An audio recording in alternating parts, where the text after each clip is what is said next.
This is the Anna Gale Lines Podcast, where we equip you with the tools and insights to take charge of your life and thrive. And here is your host, life coach and author, Anna Gale Lines. Welcome to the Anna Gale Lines Podcast. I'm your host, Anna Gale Lines. Welcome to a journey through the hidden confines of our minds, where the cells are constructed not of iron bars, but of thoughts, fears, and self-imposed limitations. In today's fast-paced world, many of us find ourselves confined within prisons of our own making.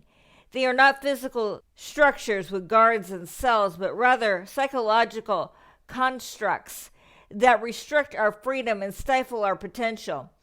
From the relentless pursuit of material success to the insatiable desire for validation and approval, we've unwittingly constructed elaborate systems of confinement that dictate our thoughts, actions, and beliefs. But what if I told you that the key to unlocking these self-imposed prisons lies within us?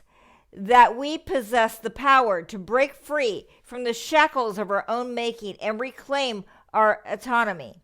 Join us on a transformative journey as we explore the prisons of our own making, unravel their intricacies, and discover the path to liberation.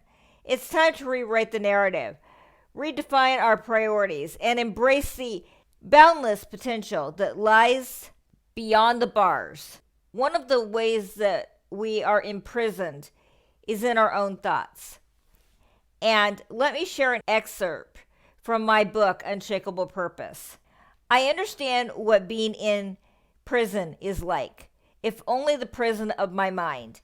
Being controlled, being manipulated, being stripped of all that is uniquely you. Having all that has your print on it taken away.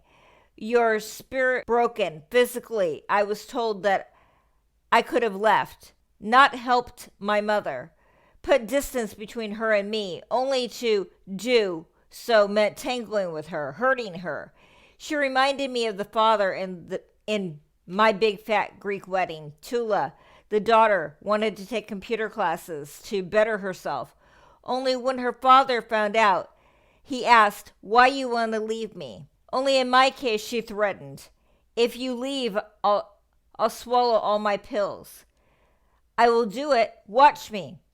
She knew I couldn't handle that guilt. She knew I would try to stop her. Only what I didn't know is that she wouldn't go through with it. She made this threat to my grandmother, and my grandmother called her bluff and told her to go ahead and do it. She didn't. The threat that she kept me in place with turned out to be invalid, a lie.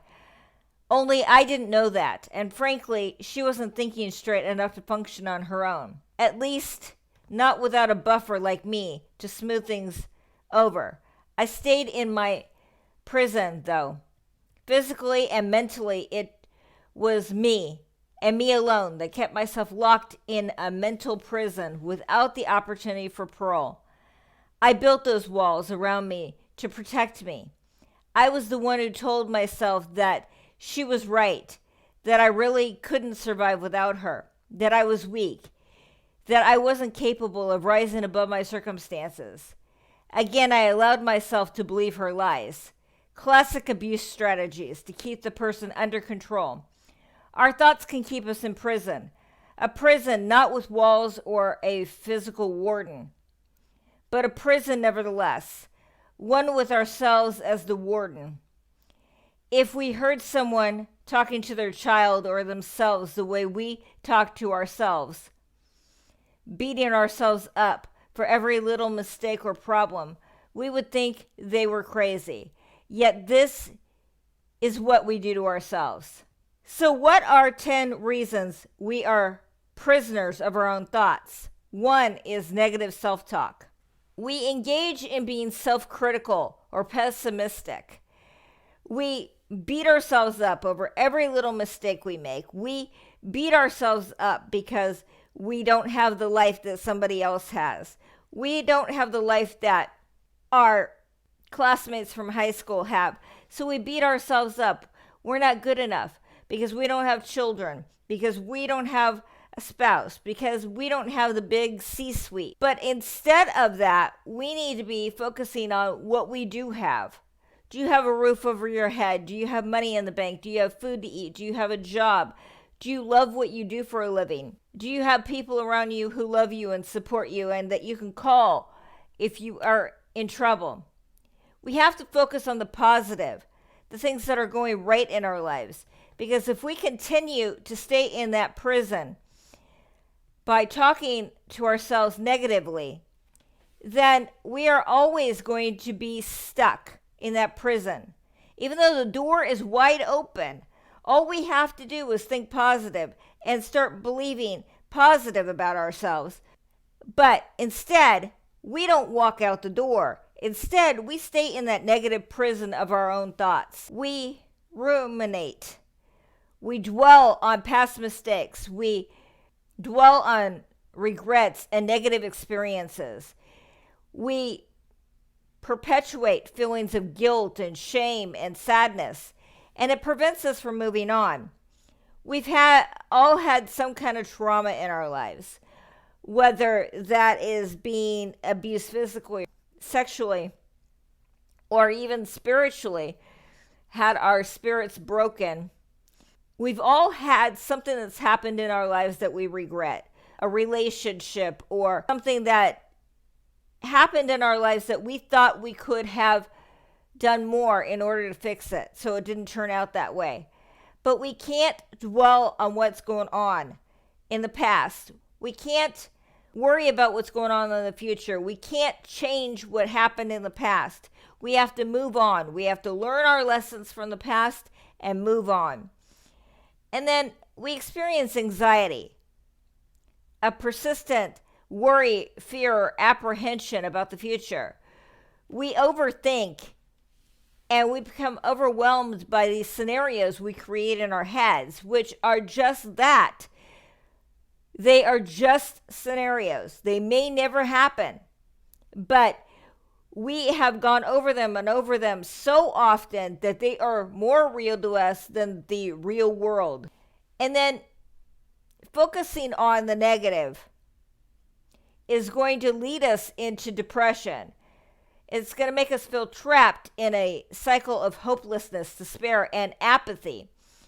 And it's going to distort our perception of what is real and what is not, what is reality, and what is just our mind making things up.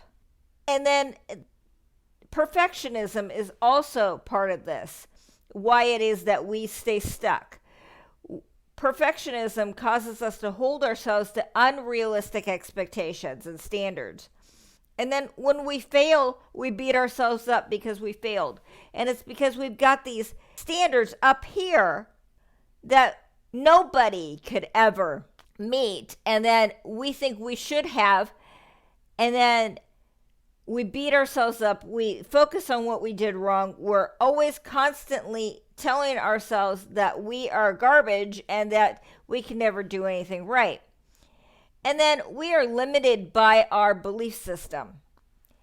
So we hold rigid beliefs and perspectives about ourselves, others, and the world.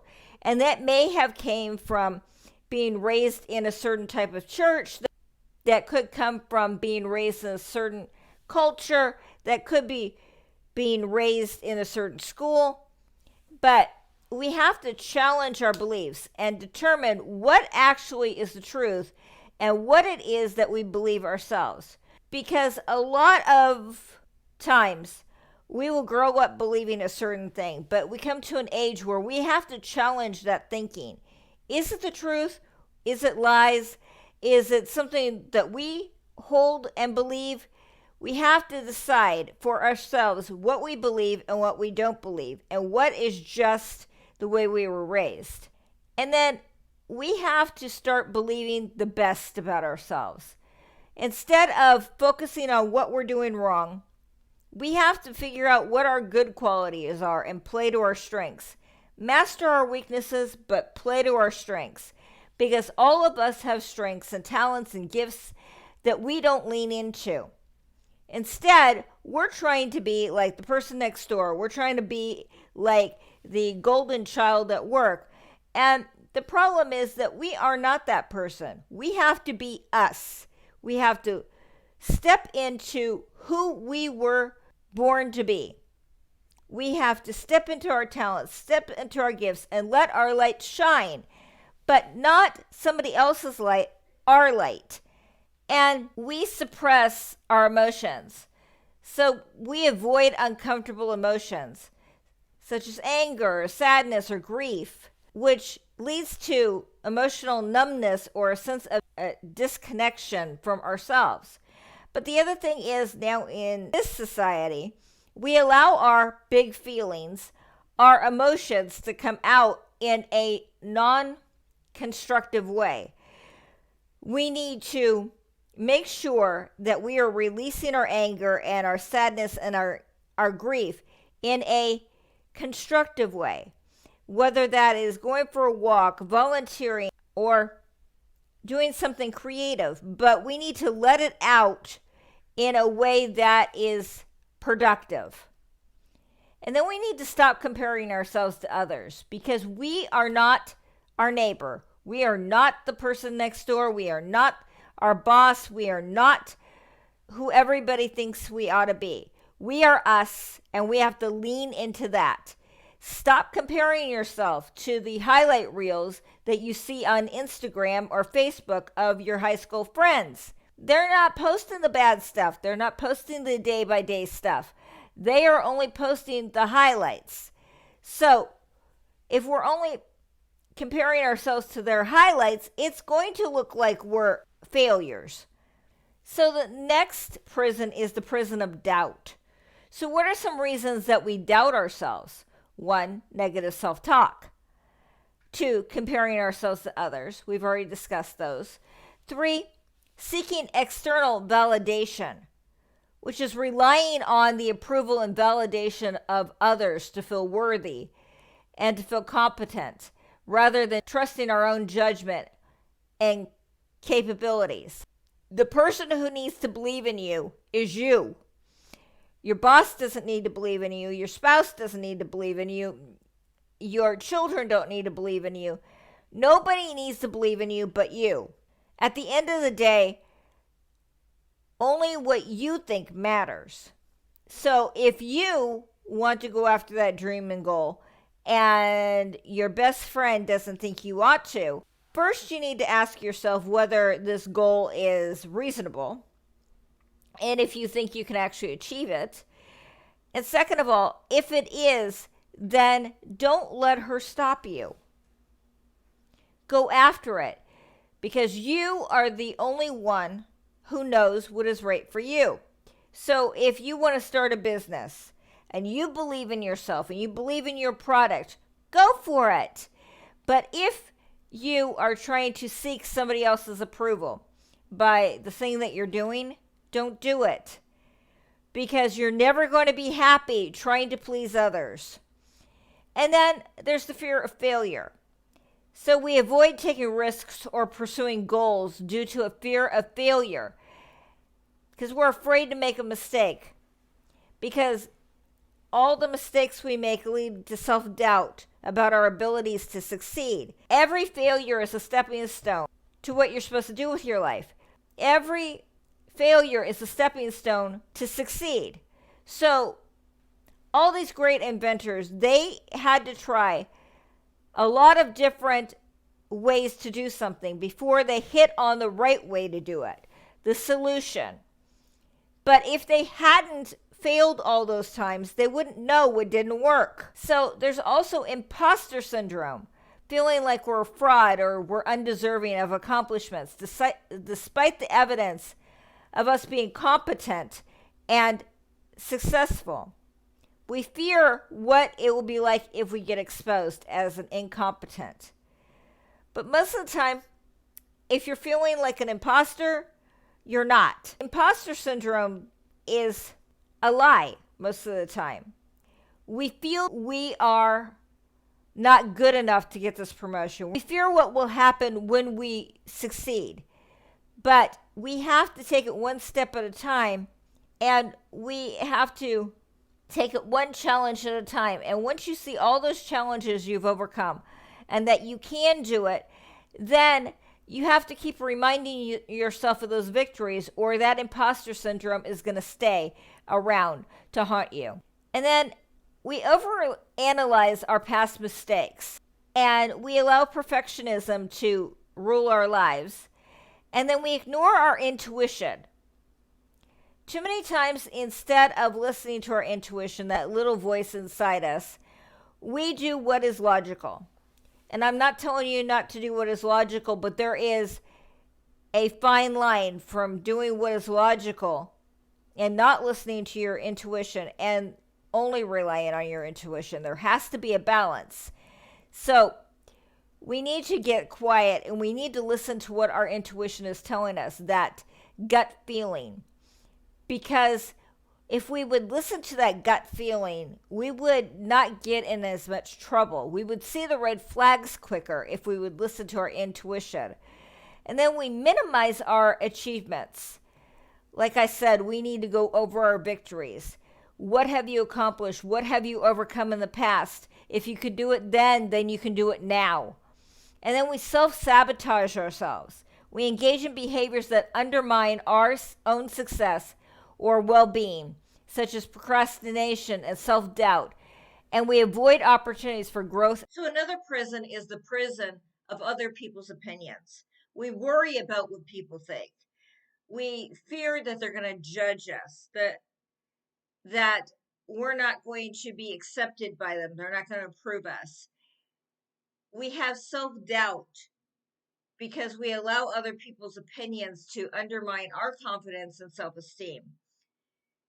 We feel the pressure to conform, to peer pressure, to peer expectations, to societal expectations, even if that means suppressing our authentic selves and going against our own values. We have limiting beliefs because we believe what other people say we should believe. We avoid risks because our family and friends don't think that we should take the risk. We try to please everybody. If somebody is not happy with us, we're upset and we're down on ourselves because how could we not please them? We go overboard trying to please people that opinions no matter. And then we have difficulty setting boundaries with people because we struggle to say the word no, which leads us to the next prison, which is the prison of not being able to say no. Why can't we say no? We fear we'll be rejected and that we're going to disappoint other people. We desire to please people. We fear conflict and we feel guilty and we feel an obligation to help other people. We have low self-esteem, so we feel like if we would say yes to people and have everybody like us, that would help our self-esteem. We have difficulties again setting boundaries, being able to say no. We need approval, and we fear missing out. And we have a sense of duty and obligation to people, our family and our friends. We have a lack of prioritizing what is important to us, our own needs, our own goals, and our own expectations. We need to prioritize ourselves and what it is that we value. That doesn't mean don't help other people. What that means is it has to be in perspective. We can help you if you're a friend and you're one of our good friends and you've got a problem that we have expertise in, but we don't need to continually be going to somebody's house and doing their laundry and cooking for them and cleaning for them and taking their kids to school and from school all the time when it is going to take away from our family and our work time and our goals. And then there's the prison of the same old, same old. So why do we want to stay in the same old, same old? Why do we want to stay in our comfort zones? Again, a fear of failure, fear of rejection, fear of the unknown, because we don't know what challenges that we take on are going to lead us to. We are afraid that the grass is not greener on the other side and that we won't get anything better than what we've got. We lack confidence. We don't want to step out of our comfort zones because we find our environment comforting. And a lot of times it will take being fired or evicted or some major thing to get us out of our comfort zone. And we're trying to avoid discomfort. There's a perceived risk, and so we don't want to potentially lose our family, lose our friends, lose our house, lose our money. We have external pressures not to step out of our comfort zone. We have past trauma and negative experiences. And we have lack of motivation to do anything outside of our comfort zone, to go after our goals and dreams. We just don't have the motivation because we're afraid we're going to fail. So, what are ways that we can overcome these prisons that we've got ourselves locked in? Well, we can journal. So, we can write down our thoughts and feelings regularly. We can journal. Journaling can help us gain clarity, identify patterns, and release pent up tension and emotions. If you've got a journal on your computer or a notebook and a pen, no matter how you journal, take the time every day to write down your feelings, maybe a brain dump. So you just write everything that comes to mind and you keep writing for like 7 minutes, 15 minutes. And you get those emotions out of you and onto the page. And then you put those pages away and you come back to them later on, maybe 6 months from now, a year from now, and you look at what it is that you wrote. You might get ideas from what you wrote. You might see the patterns in your life from what you wrote. But if you read it right after you wrote it, you're not going to be able to see it objectively. And then we need to visualize. We need to use visualization techniques to imagine ourselves breaking free from the negative thought patterns and achieving our goals. We need to visualize success. Visualizing success can help motivate and inspire us. How do you want your life to look 10 years from now, 5 years from now, 2 years from now? How do you want your life to look 20 years from now? Who do you want to be? What do you want to be doing? Who do you want to be surrounded with? How do you make your money? Where do you live? What is going to make you happy? What is going to make you successful? See this in your mind's eye and keep doing this every day until it manifests. Because when we visualize things, we start to believe that picture. And what we believe is going to happen in our lives.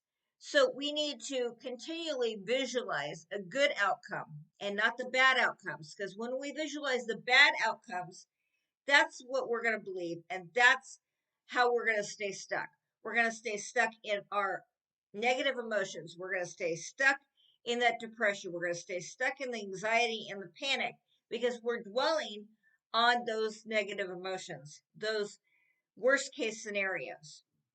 And we need to set boundaries, not only with ourselves, but with other people. We need to set boundaries.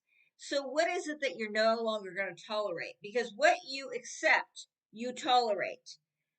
So, if you are accepting the way your friends treat you, they're late all the time, they cancel on your outings that you're going to do with them, only call you when they need something. These are things that you are accepting and you're tolerating them and you're not saying no to them. When they want to move, they're going to call you and expect you to be there to help them move. When they need somebody to pick up the kids from the daycare, when they need somebody to care for their mother-in-law, you're going to be it because you have said yes all this time and you have never said no to them. But you got to set boundaries with yourself and other people. So boundaries with yourself looks like, I'm not going to eat that chocolate cake. I'm going to eat the carrots instead. Boundaries with yourself is, I'm going to get up early in the morning so that I can do my routine before I go to work. saying yes to yourself and setting boundaries with yourself is, I'm going to exercise every day at this time. Those are boundaries that you're setting with yourself, but we also need to set them with other people. This is what we're not going to tolerate anymore. I'm not going to tolerate you being late all the time. I'm not going to tolerate you not showing up for these appointments that we make. I'm not going to tolerate you only calling me when you need something. I'm not going to tolerate these things. We have to learn to say no. No is a complete sentence. We do not need to give an explanation as to why we are saying no. We need to practice gratitude. In this society, we don't practice gratitude enough. Instead of focusing on what we don't have, we got to focus on what we do have.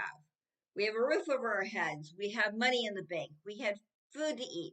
We have a bed to sleep in. We have electricity and running water. We have a computer. A lot of people in other countries don't even have these things, yet we do. We may have a job to go to. We may be content creators.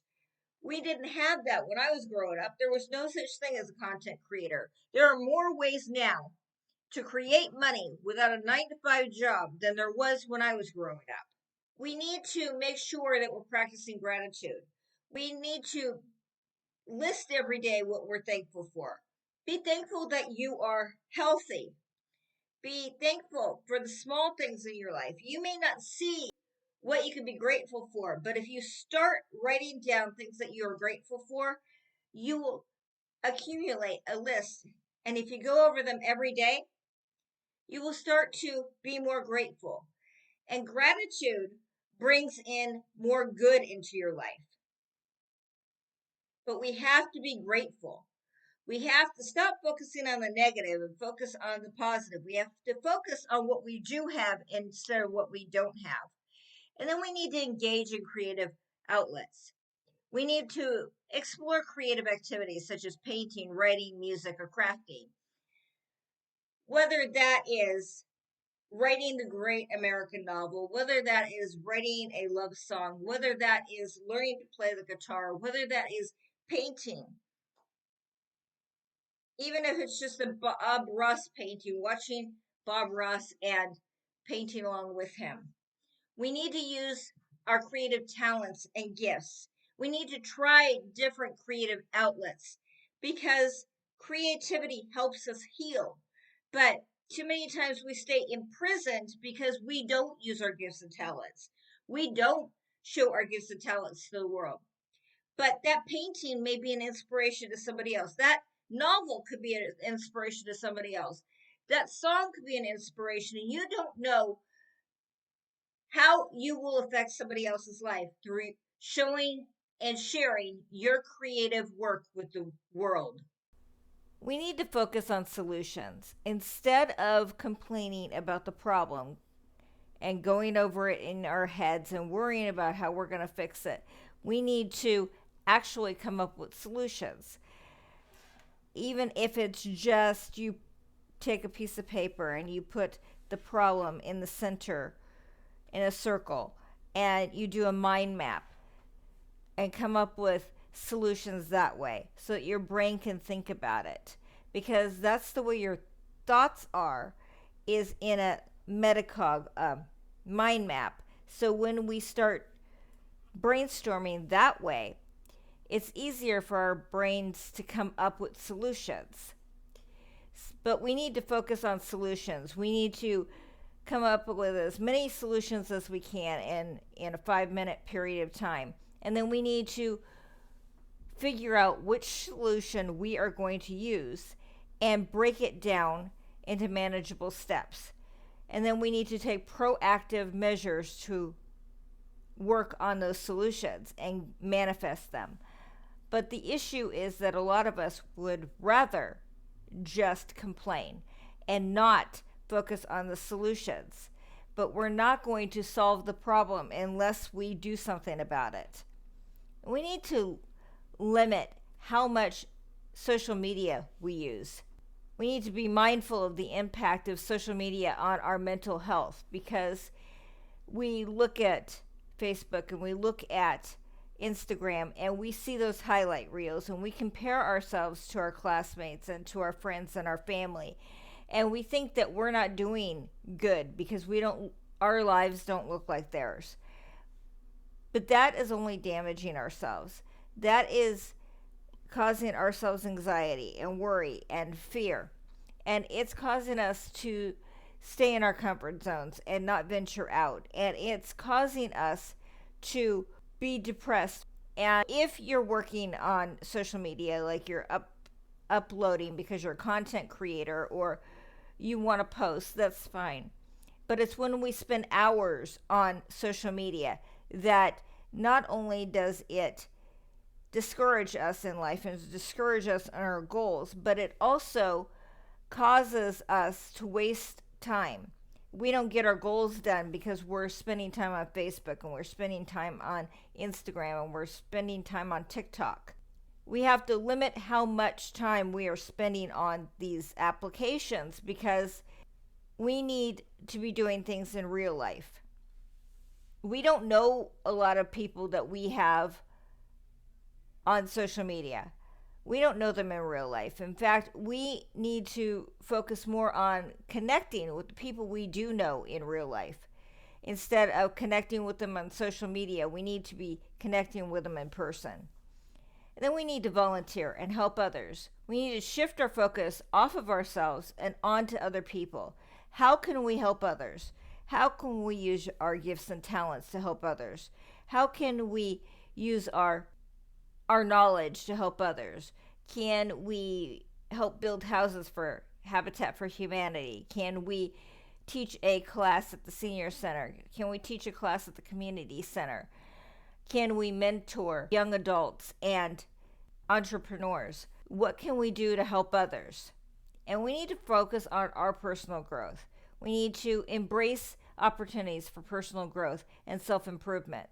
We need to invest in activities where we learn new skills, where we pursue hobbies, and where we're taking on challenges that stretch our capabilities. Maybe we're taking a painting class or a writing class or an advanced writing class or an advanced painting class, and we stretch our skills to do other mediums or try our hand at songwriting, or we are going to write a novel in a month.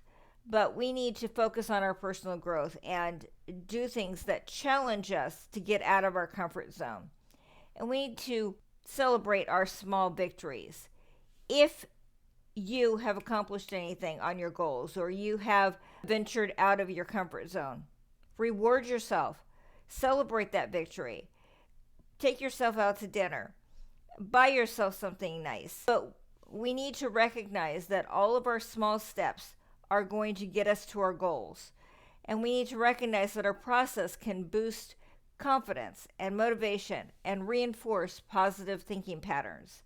So thank you for joining me today in this eye-opening exploration of the prisons of our own making. Remember, the journey to liberation begins with awareness and continues with intentional action. As you navigate your own path, keep in mind that breaking free from these prisons requires courage, perseverance, and a willingness to challenge the status quo. Together, let's dismantle the barriers that confine us and step into a future filled with possibility and authenticity. If you found value in this video, don't forget to like, share, and subscribe for more content that empowers you to live your best life. Remember, you hold the key to your own freedom. Choose to unlock it today, because there is life behind those bars. Until next time. If you would like to learn more about Anna Gail or to purchase her fiction and nonfiction books, go to AnnaGailLines.com. That is AnnaGailLYNES.com. Right now, you can buy 3 ebooks and get the 4th one free. There you can sign up for the newsletter to keep up to date on what is happening in the world of the Anna Gail Lines podcast and her science fiction podcast, The Space-Tastic Mysteries, where you can hear installments of her novels. To follow her on social media, it is Anna Gail Lines on Twitter. Lady Anna Gale on TikTok, Anna Gale Lines Artist on Instagram, at the Anna Gale Lines Podcast on YouTube. You can join the Facebook page at Author Anna Gale. Thank you for listening and thank you for being you.